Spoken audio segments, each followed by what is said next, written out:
Welcome to another episode of the Chronic Comeback podcast. Today, I am welcoming back a guest that has been on the show before, Christina Kantzavelos. I think I did that right. How are you doing, Christina? Good job. Great. I'm so happy to be back and to share updates and just talk about life and healing.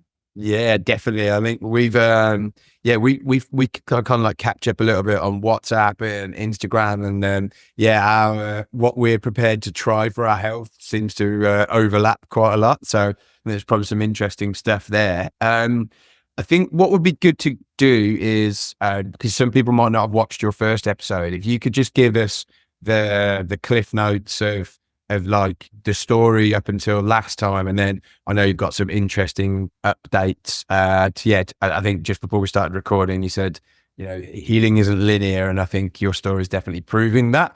Could you maybe just give us a little bit of a up until the last time we saw you, just give us a little bit of a summary of like that story. So I've had chronic illness since infancy. However, it was manageable until I was in my late 20s doing humanitarian work. I was abroad. I was in Mexico. I ended up getting Giardia, which was just the straw that broke the camel's back. I had a histamine bucket, or a toxic load that was so much that, Giardia just put me over the top. Anyway, I returned back, was passed around like a hot potato, ended up essentially being couch bound until I found the right provider who diagnosed me with Lyme and co-infections and all the other things, all the fun stuff, parasites, mold and candida and heavy metals.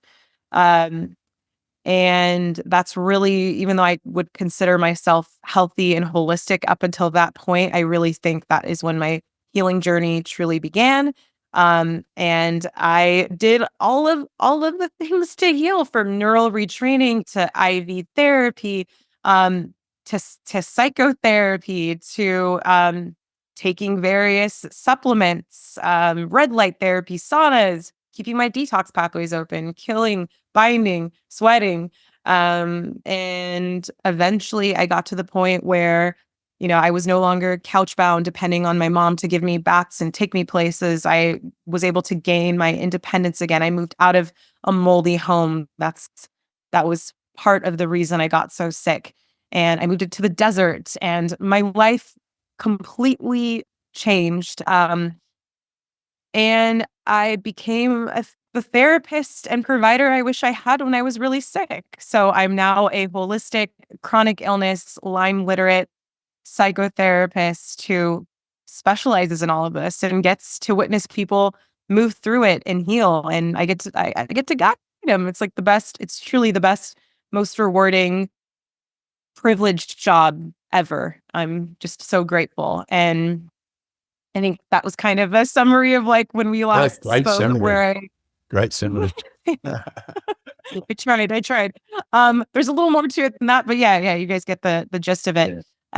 But since then, I don't know how long ago was that? 2 years ago? Maybe? 2 years, yeah. Yeah. So still was in Joshua Tree, and then noticed, I still had some lingering symptoms here and there. We're always playing whack-a-mole, right? Trying to figure it out, trying to heal, trying to peel back.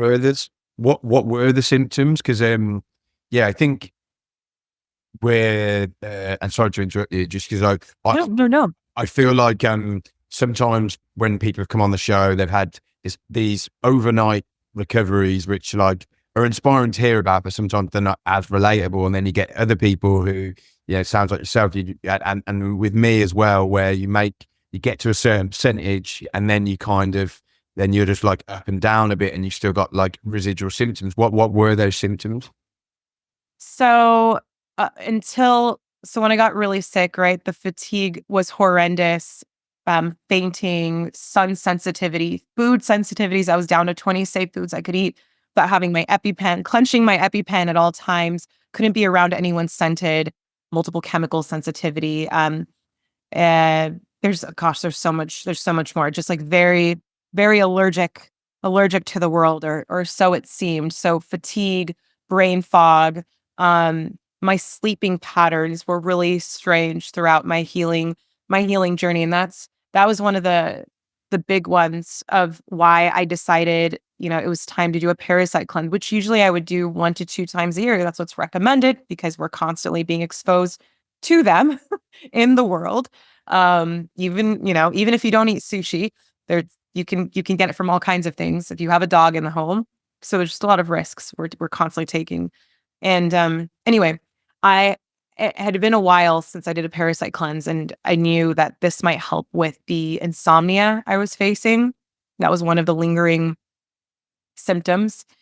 And that actually, so I went on a trip, and I knew, I'm like, I'm not going to start the parasite cleanse before I go on the trip because the last thing I want is a Herxheimer reaction while I'm on it. And I knew because it had been a while, that might very well happen. And my intuition was completely correct. I did it. And what happened was I actually lost so much blood from the parasite cleanse that I almost needed a blood transfusion. It's a real thing. I I ended up having to get 4 iron infusions, and we were just hoping and praying that that was going to synthetically work. And it did, because I really didn't want to have to get a blood transfusion. And yeah, within that, I went into a flare up, and it wasn't nearly as gnarly as, what I had experienced previously, but I had to reduce my work hours. I had to go back to my parents' house to be close to things like IV treatments and my osteopath for manipulation and my Nuka chiropractor, and, to utilize the arsenal of tools that exist. And I'm in a rural area where they are in a more urban area, if you will. But anyway, this whole thing, this whole experience prompted me to search for something else. And that's how I came across Panchakarma and decided to go do that. But what I want to mention, right, we're talking about healing isn't linear. Even in this flare up where, like, I am so fatigued, I can barely get out of bed. My brain fog is awful. I cannot concentrate on anything. I am pale. I am weak. I'm unable to stand. Like, even though that was horrible, when we flare up, we never start back at square one or at zero. Like, we start back at experience. Like, we now know what these symptoms are. We know what tools and resources we need to, basically call upon to help us heal from it, to help us move through it. So I just want to share that because, that this can happen to anyone, even if we put something into remission. Okay. But that led me to consider a Panchakarma. And I don't know if do you mind if should I just go into it about how?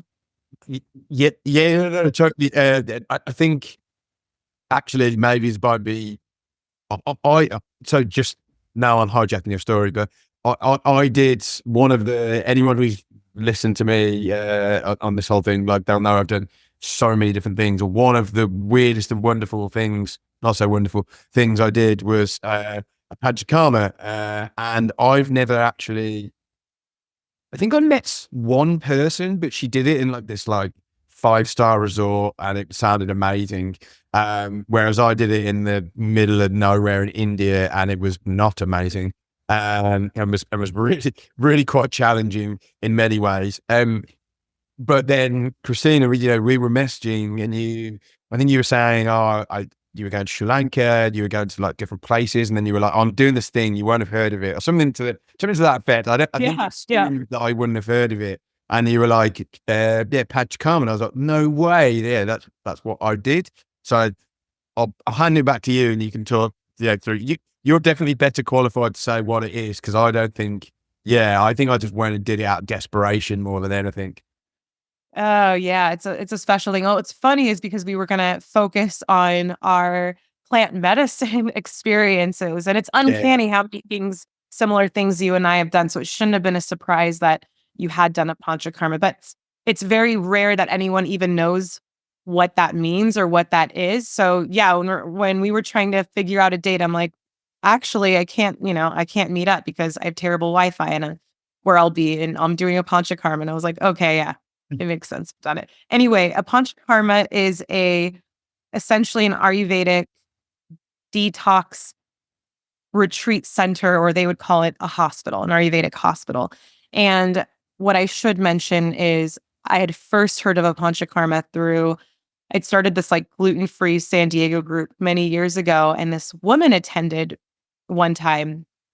And often people who attended these groups had some kind of chronic illness. So she was saying to us, she had Lyme disease. She thought she was going to die. And this was like a last ditch effort, was to go do a Panchakarma. And we were like, what? I've never even heard of that. What does that mean? And that's when she explained her story and her experience. She went to India for 2 months, and they have you doing certain treatments every single day. It's intense. You're not allowed to work while you're doing it. You're really not even supposed to be on your phone or interacting with technology. It's a very inward experience. And in my head, I was like, wow, A, this sounds so intense. B, like, I don't think I'll ever be able to get to India to do that, because this was when I wasn't feeling so hot. Like I wasn't able to travel at this time. So I couldn't even fathom getting to the other side of the world, which like San Diego and Kerala, India could not be more on, like we're literally on the other side of the planet from one another. So anyway, fast forward to a girlfriend of mine. We were chatting, and I was planning to go to Europe. I still wasn't feeling great, but I was managing. I was so much better now that I had the iron infusions and I was on certain protocols. I was definitely en route to, there was a positive trajectory for me. But I knew that I needed something. I needed something to change, because I'd hit this plateau in a way that I could feel within myself. And I was already going to Europe for a wedding and to go see family. And my friend and I started talking about Panchakarma, and she goes, Christina, travel math, or the chronic illness travel math. She's like, you're already in Europe, you're halfway between America and or California and India. Why not just go do it right after? And I'm thinking, okay, I'm going to take, as a psychotherapist, like I'm already taking this time off to be in Europe. I'm not able to consistently meet with my clients because of the time difference and changing places constantly. I was working, just not as much. And I'm like, okay, now I'm going to go do this thing where I'm not going to be allowed to be online. Anyway, I started calling different places, emailing different places, and a client of mine told me about the place I ended up at. She knew someone who'd gone, and they happened to have an opening, and I took it. It was like complete kismet, magical. And what I'll say next is that it was one of the hardest things I've ever done in my life. So Panchakarma means 5 things. So like there's 5 steps to like detoxing, purifying, and essentially like revitalizing the body. And yeah, I mean, we can chat about it in any way, but just so I was in 2016 that I did it, and as I said to you before, I remembered having these. It sounds, when you describe it to someone, it doesn't sound that different and bad, because because there's these massages that they give you, which they're not relaxing massages. They're like essentially moving a lot of the toxins, right? And it was very. We spoke just before, and I was essentially kind of like naked with like 2 guys, 2 young guys, like massaging me. I wasn't like fully naked, but I wasn't far off. And it was it was just a strange thing to do every day. I think the place that I went to, and I don't know whether it's more of like a me thing or like a Western thing, I liked stuff to be explained to me. And I don't think it was really, a lot of stuff was explained that well, the theory behind it and everything. It was just kind of like, turn up and this will happen, turn up and this will happen. So I was kind of just doing it. And then I remember they had these basties at the, where essentially they're, what they called, enemies. animals. Yeah. But Um, intense and like more intense enemas. I don't know which one you had, but I have had the big ones. Yeah, well, I think that came at the end. But sorry, I'm butchering the explanation from it, and I'm also not selling Panchakarma very well. So, what are the different things that they do? And could you maybe explain the theory behind it? Did they tell Sure. you why they were doing these certain things?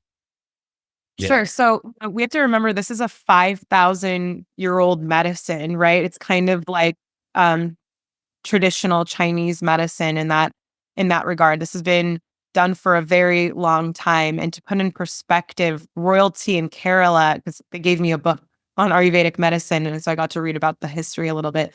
The royalty in Kerala, they would have them do it for 3 months out of the year, every year, because of how much strength and how centering and how grounding and how revitalizing this whole entire process is. But yeah, it is not there's nothing to sell on a Panchakarma. Let's make that clear. Like we are not marketing for Panchakarmas. Like it is one of the most, I've done a lot of health things for my health in this, on this journey. And this was probably the most intense experience of my life. So when you arrive, and the place I went to, it's a husband and wife. They're both doctors. They both come from a long lineage of doctors. And yeah, they've been doing this for a long time. It's in their family. They're on a property, and we were talking about this. They have 400 medicinal plants on the property. All of their oils are made there. They have their pharmacy there. Like um in the kitchen, there's no fridge, meaning everything they make is fresh from what they have. The ghee they're giving you, which is clarified butter from cow milk, is from their like special cows that you get to see that are treated so sweetly and kindly and taken really good care of. It's all vegetarian. That's the other thing we should mention. It's all organic. At least the place I went to was all organic, extremely health conscious. No chemicals are being used. Very traditional. Middle of nowhere, Kerala, southern India, 4 hours from a big airport, Coimbatore.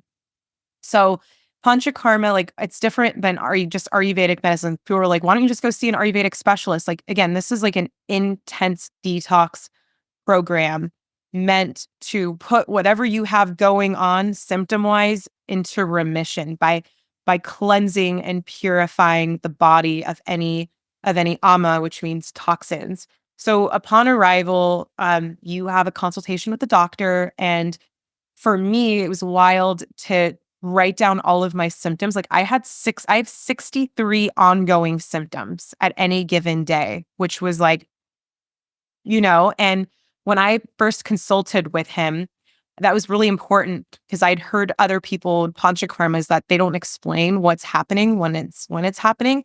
And what I like about him is he has the patience to explain what's going on. They also have books and literature that they can provide to you so you understand what's happening. But what's interesting about Panchakarma is that it's completely bespoke to what you have going on. So like Ayurvedic medicine is based on the three types, dosha. So oh my God, doshic types. So what are they? Pitta, Kapha, and oh my gosh, what's the third one? yeah, I know what you're talking about, but it's been a while. One, Vata. yeah, Vata. yeah. Vata. So I think I had a lot of Vata. Vata's like, isn't Vata more like air. frantic energy? It's Yeah. frantic energy, often digestive issues is like biggest things with it. So the idea is, of course, we want to be tridoshic, meaning balanced, but in all three, but our constitution is one more than the other naturally, even if we're the healthiest version of ourselves, meaning like someone with a bigger build is considered kapha energy. Someone who's extremely lean, like very, very thin, is going to be vata. And I'm pitta, which is like very like fiery, somewhere in between, not a big build, not super thin, right in between. And for me, there's too much fire, hence all of my allergies, hence histamine response. So when we consulted over the phone, he's like, yeah, you probably just need a month here. And when I arrived, he was like, because I was not in good shape, he's like, might be a little bit longer than that. Okay. And so I took a big risk with my work, and thank God my clients were so flexible and understanding in me doing this. But yeah, I stayed there for a while. So the first part is getting you prepped to properly detox. And that took me to get to the point of purging. There's two ways you purge depending on your type. So vata, pitta, fire, air, generally speaking this way. And then if you are kapha, often induced vomiting. So for me to get to the point of purge took me 16 days. And how they get you, yeah, because if you're on your cycle as a woman, they stop all treatments. So to get you to that point, it's what, like you were saying, Phil, like all of the massages, the lymphatic massages, the special food, and once you're ready to start drinking the ghee, if that's appropriate for you, every single person is on a different path during their Panchakarma. What they do is they wake you up at 6:30 a.m. to drink medicated ghee. This isn't regular ghee. And there's so many different types. Mine looked green and was the most acrid tasting, disgusting thing. And being on this healing journey, I've had to eat a lot of and drink a lot of gross things, but this takes the cake. But it's specific to what my symptoms and what I have going on. So anyway, as each day increases, so does the amount they give you. And the doctor would pray over it, and then they would give you like a lime leaf to to sniff or smell, so you don't vomit, because that's what you want to do.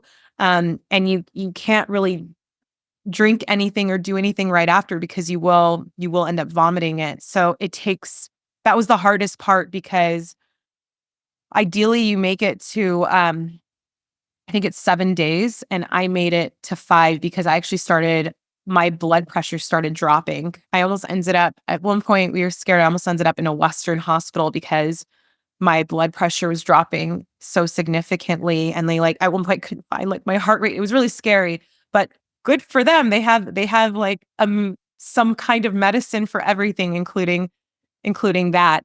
And then after purging, I feel like for me, it did get a little bit easier, but no, I mean, it's extremely, it's not just physical, it's extremely psychological, this experience. Yeah. Well, I mean, I was there for 3 weeks and you were there for 2 months. Yeah. Crazy. That's, there was a guy when I was there, he was there for 6 months. Yeah.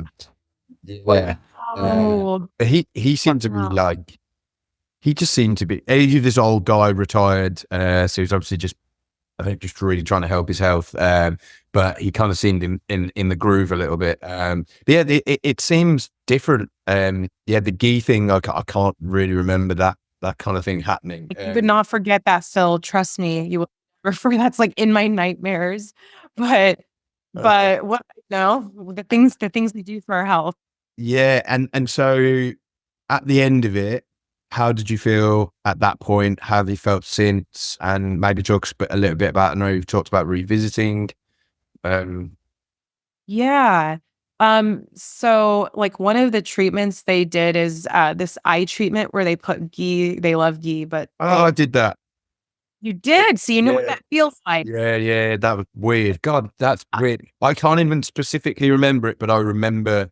Yeah, but I do remember that happened. Yeah, body remembers. Yeah, It hurts. It hurts. So yeah, for those who don't know, they put this ring of dough around your eyes, and then they fill it up with warm ghee, and they ask you to open up your eyes, but it hurts. So it stings so bad, and it's 10 minutes of you just essentially blinking as often and as much as you can, because they want the medicine to go in through the eyes, ultimately crossing the blood-brain barrier and healing everything else in the body. I want to talk about that because it's 5 days of that, and the 6th day they do desiccated goat liver. Although this is a completely vegetarian experience, they went and got me goat liver and cooked it. I think it was 6 hours for them to make the concoction that they put inside my eyes on the last day. But I want to share that I see this special eye doctor, and when I went to go, these are like, I wear like prism glasses because Lyme and mold they've affected my vision. So when I went to go see her, she's like, what? She was so shocked. She's like, my depth perception, just to put in perspective, went from I think it was 2 out of 10 to 10 out of 10. And there's like a depth perception exercise. She was just mind blown. I'm on like the lowest prescription for prism glasses.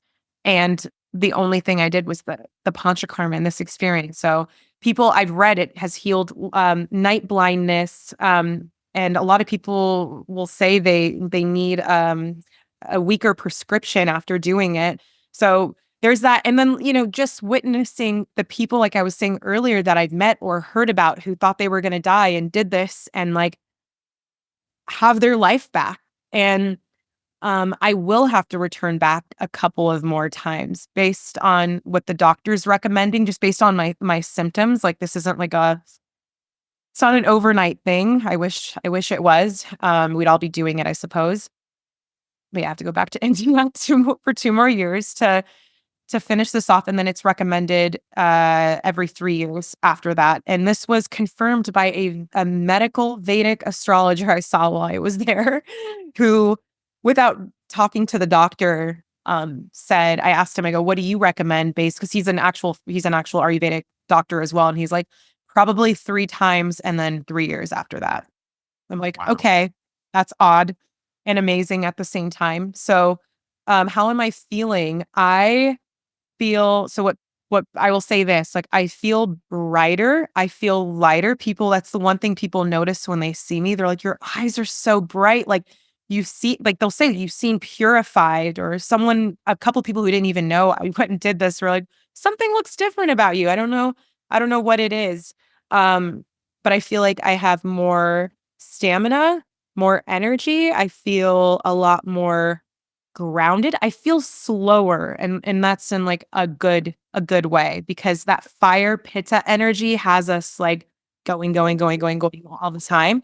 And I'm a lot more chill. That's how I will describe it. I am curious. I haven't done any like other like direct lab work to see where I sit in that, on that level, but I have this feeling that I've put a lot of what I have into remission. And out of interest with that, what were you testing before to see kind of like where your levels were at? Are you talking about Lyme, or are you talking about like other markers? Lyme, like my AMA markers, like for my autoimmune disease markers, mycotoxins, co-infections. I'd be curious to see where my heavy metals are now. Yeah. I feel like my candida is virtually gone. And also I should mention that the Panchakarma got me out of the flare-up, right? That's why I ended up there in the first place. Like I'm no longer in a flare-up because of this.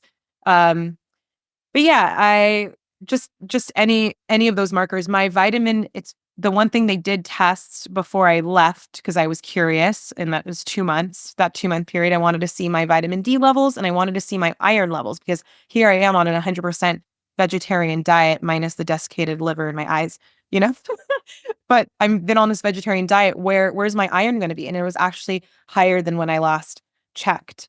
Wow. So, and vitamin D was also really, really high. And I wasn't, although I'm not there during rainy season and it's not quite summer. They don't really want you out in the sun. They want you away from the sun during this period because it can affect you. They don't want you in rain either. They want you covered up. So I was worried about how I was taking in vitamin D given the lack of sunshine on my skin. But it was high. Yeah. I remember it was quite an experience of like, because I think I tried not to use my phone the whole time, pretty much, because they say don't be on your phone and stuff like that. So I think like I wasn't in WhatsApp and sort of watching stuff, which right now, because I think I've got like a bit of an addiction to like watching stuff on YouTube and stuff like that. Now I'm like, wow, how did I do that? But I think I just read a lot. Like I did a lot of reading. But I do remember it being quite boring in the end, like because you couldn't go out in the sun. You're right, you couldn't do exercise, and they didn't want you to like walk long distances. So I thought it was a real test of that as well. Like it was a real test of just sitting around and not doing much, which again was quite tough.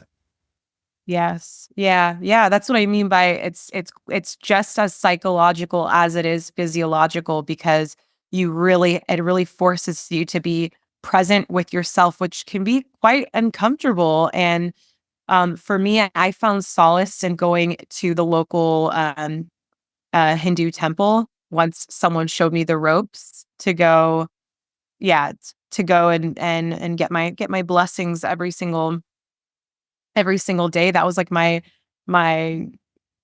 getting out of rehab, if you will, to just go explore and do something different. Because you're not allowed to go, um, sightseeing or touring around. They really want you staying on the premises to avoid getting sick, right? You're in a very fragile, weak state when you are detoxing at that degree, at that level. So they want you as chill and calm and relaxed as you possibly can be.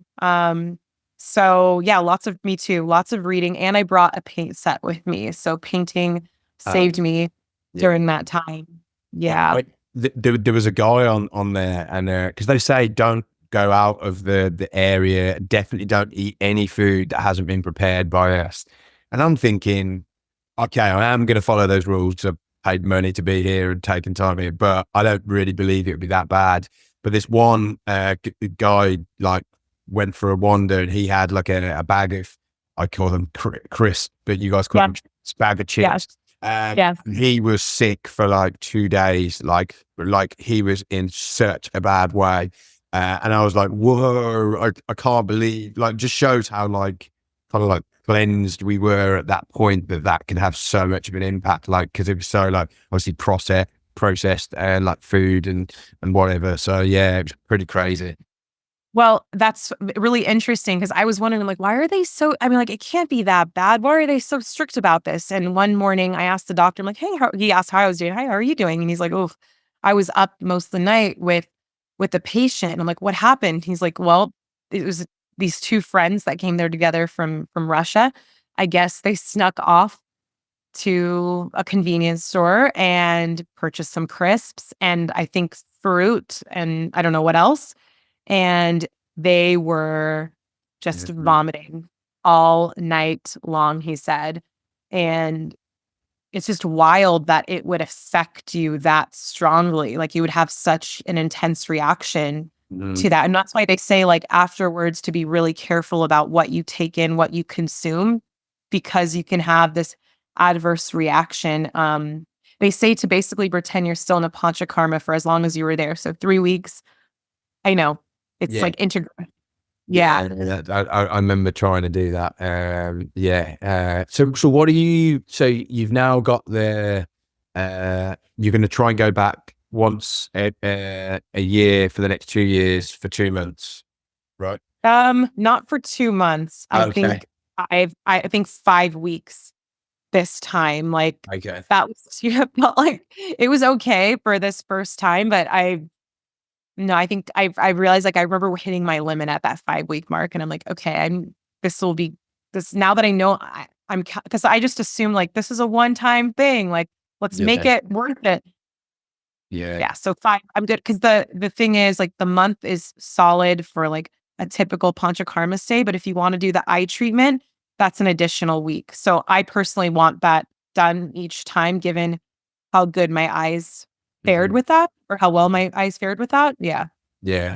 And so if you compare, if you can, when we last spoke and like where you're at then and where you're at now, would you say you kind of, where would you say you're at? And like what in addition to going to do Panchakarma, is there anything new you're trying out? Is there anything new you're doing, or just generally just trying to live a healthy life? Like, so you're saying right now, like in general right now? Yeah. So They gave me quite a few meds that I'm solely taking. Like I'm not trying to mix other supplements or other treatments with what I'm doing aside from like maybe some acupuncture, and all of my own ways of keeping my detox pathways open. So I'm just going to stick to that for right now. Like for me, one of the big things I have to work on, which is a part of the reason I need to return back a couple more times, are that my hormones are out of whack. My cycle's out of whack. Progesterone is really low. And so that's going to be a process, and that's just going to affect everything else going on in my body. But no, I think I'm just sticking to what I know. I'm not trying to add more cooks to the kitchen, if you will. I'm just like gonna give this a fair try, finish everything they give me, and maybe start to like add in a few different types of supplements depending, but more so just to increase or strengthen my immune function more than anything else. Could we touch upon a little bit about the plant medicine stuff, or Sure. yeah, Sure. Yeah. I mean, I was gonna say that is gonna be ongoing for me. yeah, So yeah. Well, not you. I think no, I know it is ongoing in terms. I will do it again. It's just I don't need. There's definitely not going to be a next year. I need to record an episode to tell people about that, but I don't. Well, I might scare people off a bit too much.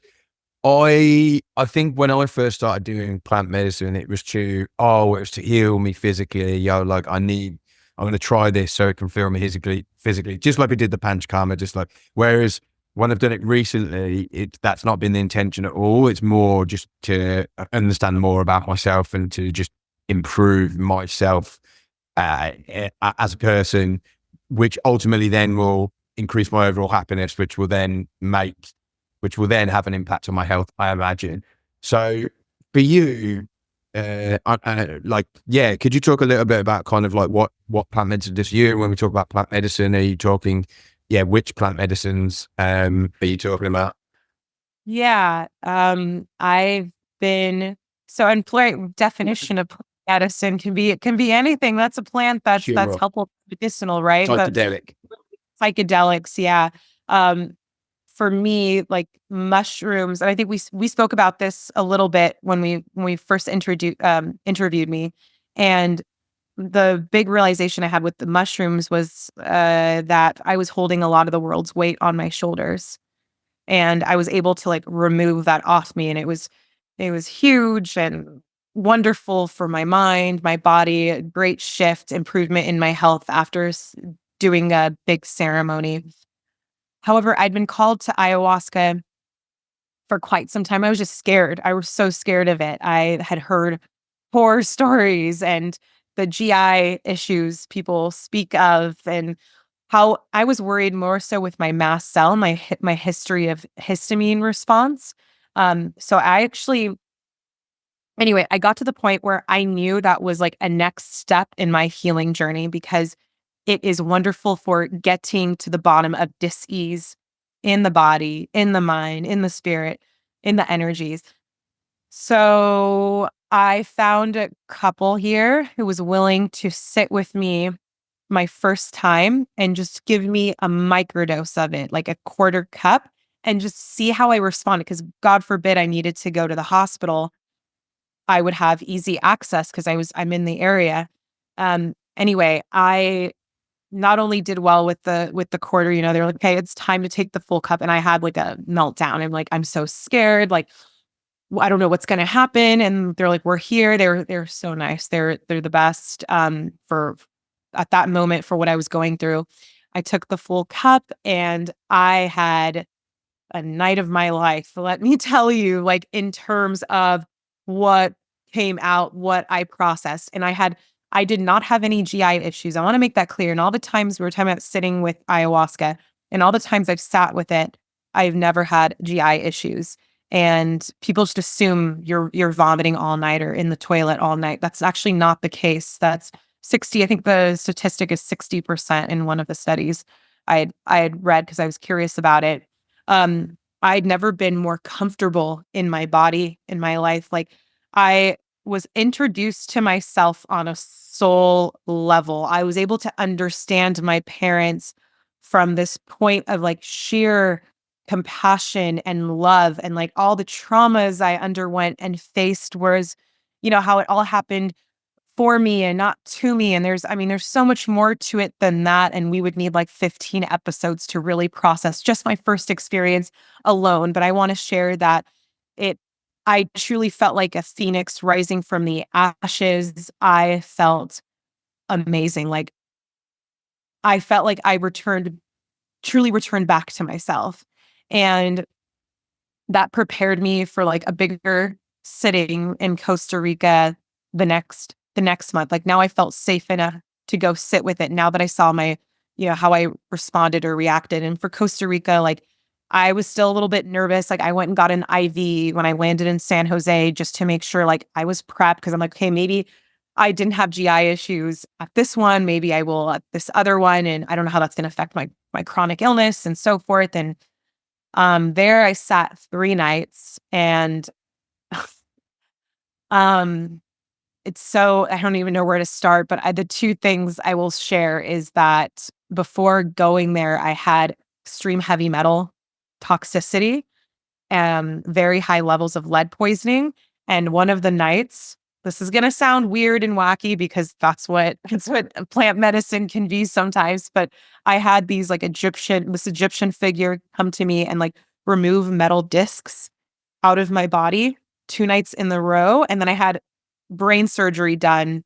I don't know how else to explain it, the 3rd night in a row. But yeah, my heavy metal toxicity we tested afterwards was very low, which without doing anything else. And the other thing I want to share is I have met criteria for complex PTSD, panic disorder, anxiety disorder.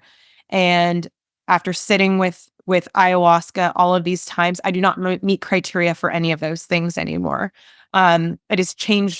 It has completely changed my life. It is not for everyone, right? Like there are certain conditions in which, this would not be recommended. You really do need to talk to a health provider to make sure this is safe for you. Any plant medicine is safe for you. Do this. If you're going to do this, please do it wisely, safely, in a safe space with people you trust or have been vetted for. It's important to feel safe because this can be a scary experience. But anyway, now it's your turn, but I just wanted to share the highlights. Yeah, I don't know. I can. I think the thing for me, when you said you felt so comfortable in your body, I never felt so uncomfortable in my body. Like it's such like a physical thing. It's like really, really difficult from a physical point of view for me. I've either had, so I've had 8 ceremonies in total now, like through the 2 retreats I went to.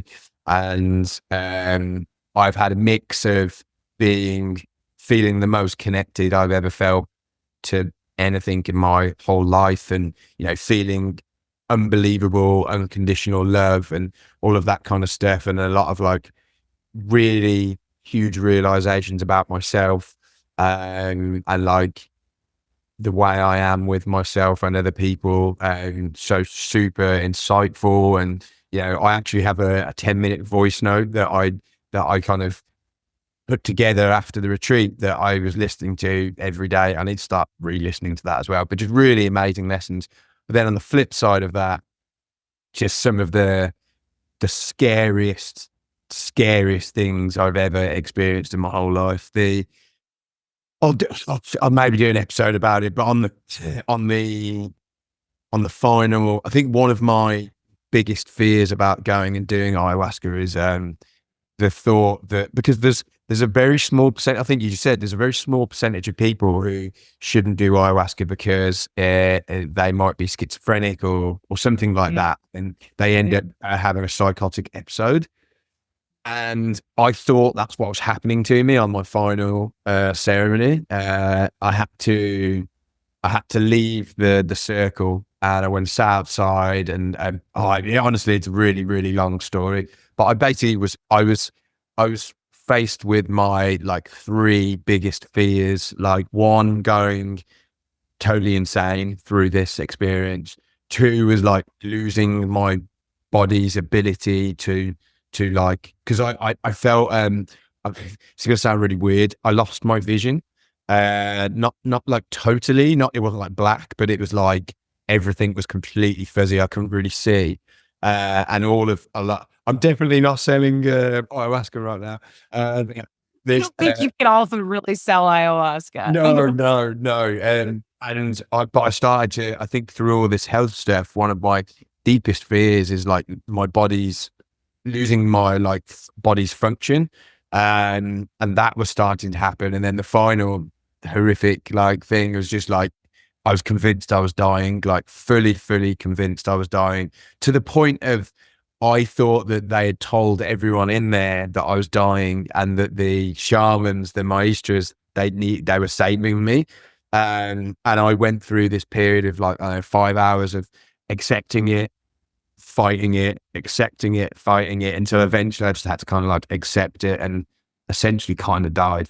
And so yeah, it was, I mean, to be given like that, again, it sounds like cheesy, that gift of like going through that experience, but then being actually okay on the other side of it, was like, yeah, an unbelievable experience.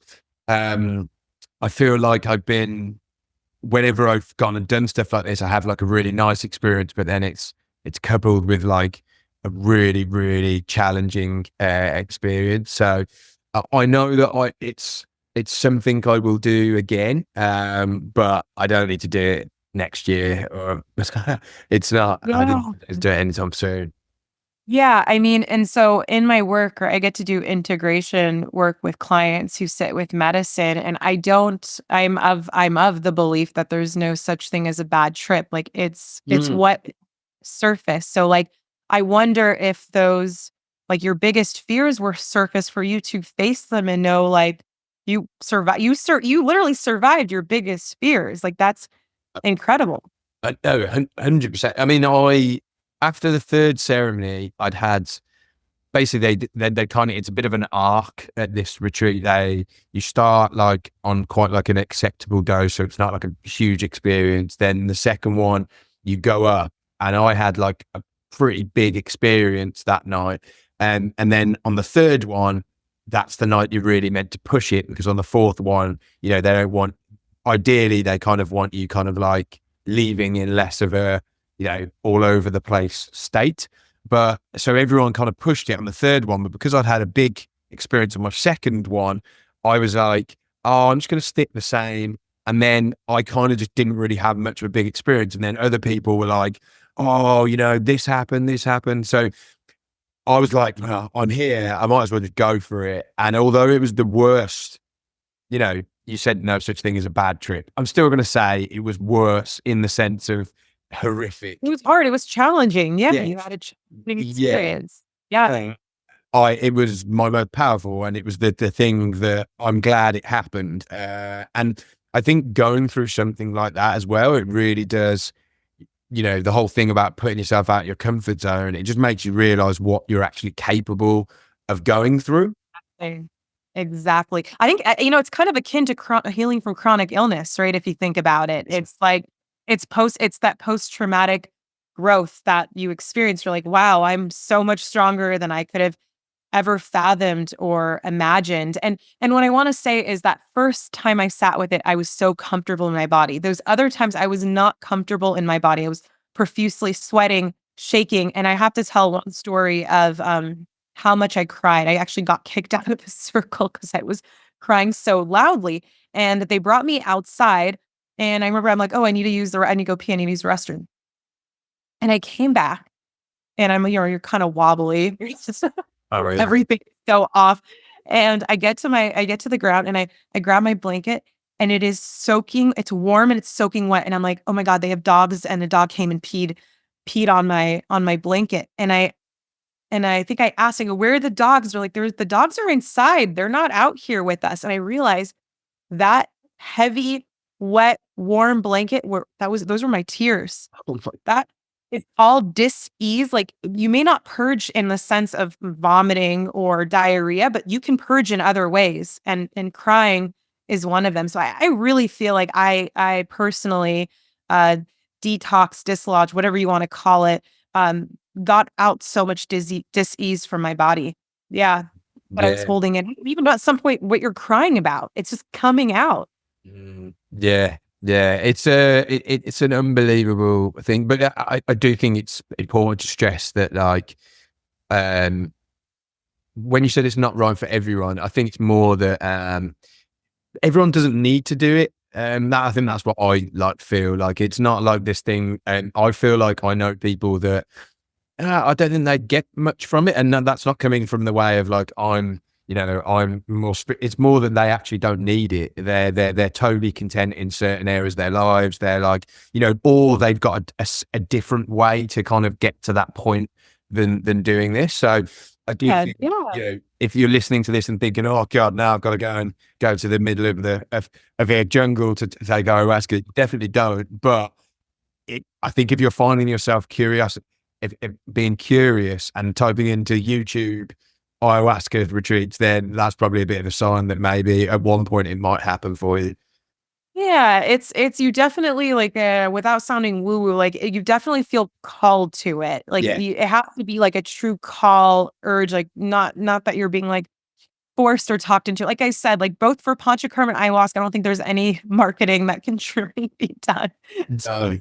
Those two, like, exciting ventures to want to go on. But it's in my opinion, this is me as a therapist, ayahuasca mushrooms, like, can be years and years and years and years and years, sometimes decades of therapy in one night.